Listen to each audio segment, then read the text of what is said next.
I'm glad to have you on today, especially on this subject, because it's something I always feel in this world, when we're talking about women's football, it's somehow just managing to defend it, and then we don't shine a light on when the men are there just being positive and doing their thing that they enjoy to do anyway.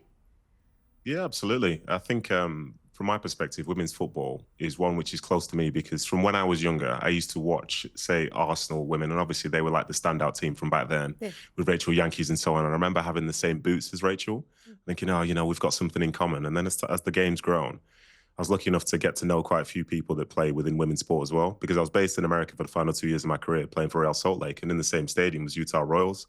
So this is how I met Rachel Corsi. This is how I met Vero Baqueta. This is how I met a few other players who have then gone on to play around the world as well. And it's really interesting to hear their stories, to see how different the game is. And for the moment you realize how different it is and how some of those people haven't had the voices be heard in the way that they should have done, it's an easy thing to pay attention to and to try and make a difference for, because they're very deserving of it and they should be able to have a career the same way that, say, I did and lots of other people before me have as well.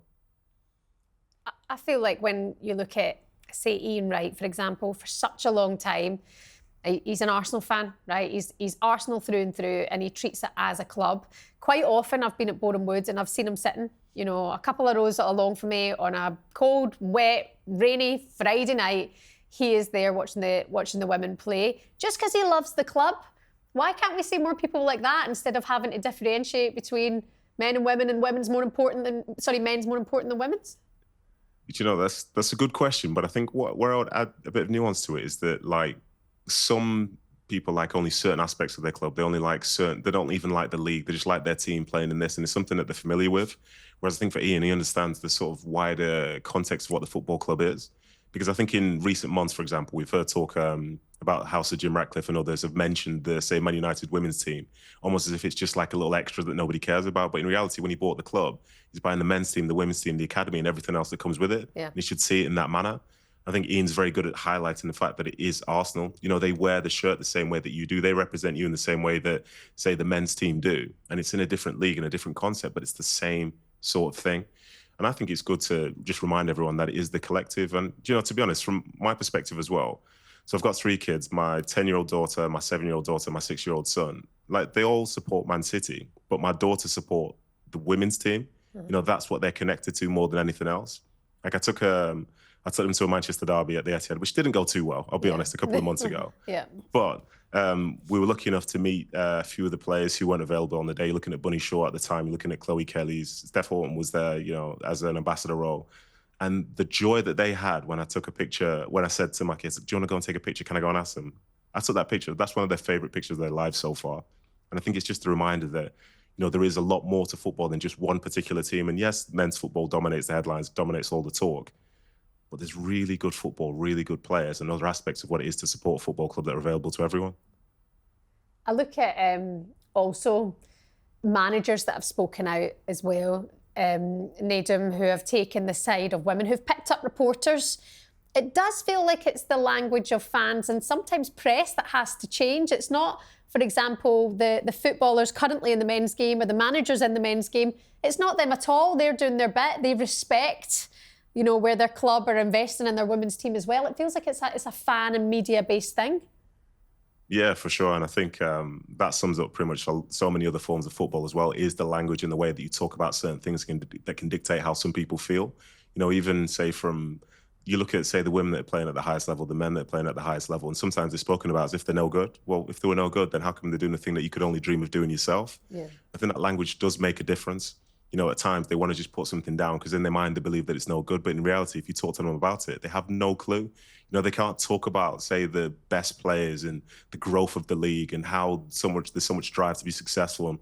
And most importantly, I'll be honest, from my perspective, so now that I'm retired, I play football socially on a Tuesday, and it's with people who didn't play professionally. And some of these people at times will talk about women's football as if it's no good. And I'm playing football with them thinking, but you are a disaster.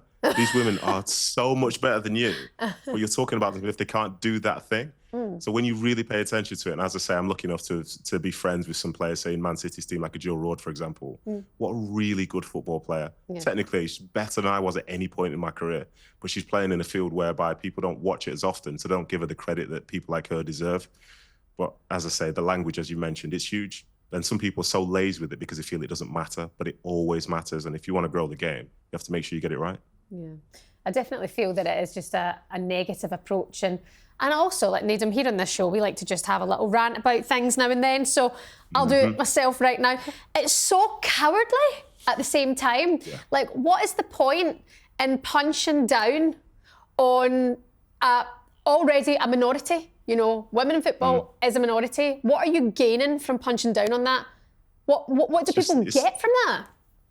Yeah, for me, it's pathetic, really. It's like low-hanging fruit, because worst case scenario, if you're not interested in it, just let it be. Like, you might not be interested in another team or another league, just let it be then. But instead, it's almost like they have to drag it down to justify, oh, this is no good, this is my opinion.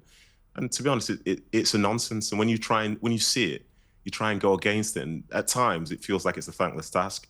But one thing I've discovered from having a microphone, being able to have a platform, is that it's one person at a time. So as long as you can address it, there might be someone that makes a difference somewhere who will then take an interest and see it the right way. But for some, as I say, it's almost like bullying. It's a ridiculous thing. But still, some people, they run on misery, don't they? So they'd rather be grumpy and say something's bad than say, look at something and give it the credit that it deserves. Yeah, and I do think let's focus on the positives as well. Some of the guys that we mentioned there in the link into this section here, who just turn out to the women's games, you know, because they love their club, they go and support their club. I actually saw on Anthony Joshua's Instagram on the North London Derby Day, I think he was going along to support taking his kids along and supporting the women. And I just think the more men that can show that, I think it does influence other men. Do you think that counts? Sure.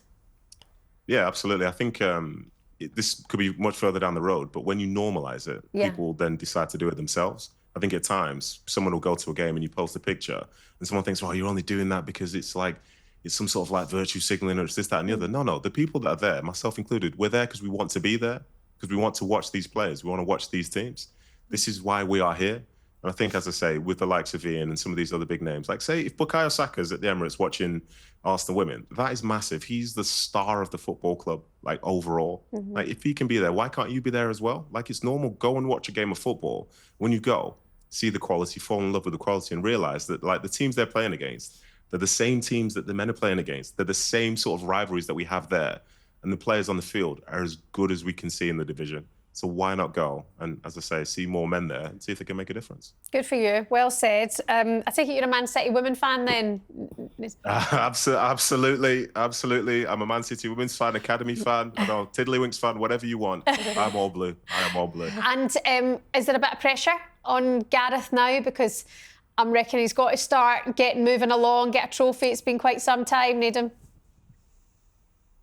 I'm acutely aware of this. It is a bit awkward because you see the talk about, there is going to be pressure on him. And I think the club themselves, they said at the start of the season, this year they have to win a trophy because there's no point assembling a team like they have done, which doesn't always, but will fall short. So now we're in the month where you've got the cup final. You've got basically 4 or 5 games against Chelsea. Like what a great test they're going to be. You've got the Champions League, you've got the league, you've got the cup final. So the season, even though, like in terms of where they're at now, they're outside of the Champions League places, they could still walk away with some silverware. And I think the pressure is on Gareth, but I think he wants it to be there. And I think for the players themselves, they want to be successful. When they come to City, they don't necessarily come to just potentially only try and qualify for the Champions League because they've been successful before. So yeah, the pressure is on, but I like that because if it wasn't on, then it means the club's not heading in the right direction. Oh, very good attitude to have. Former QPR and Man City player, Nedum Onuoha, thank you so much for coming on. We appreciate your meal, Allyship, and hopefully have you on again soon. Pleasure as always. See you soon. Take care. All the best.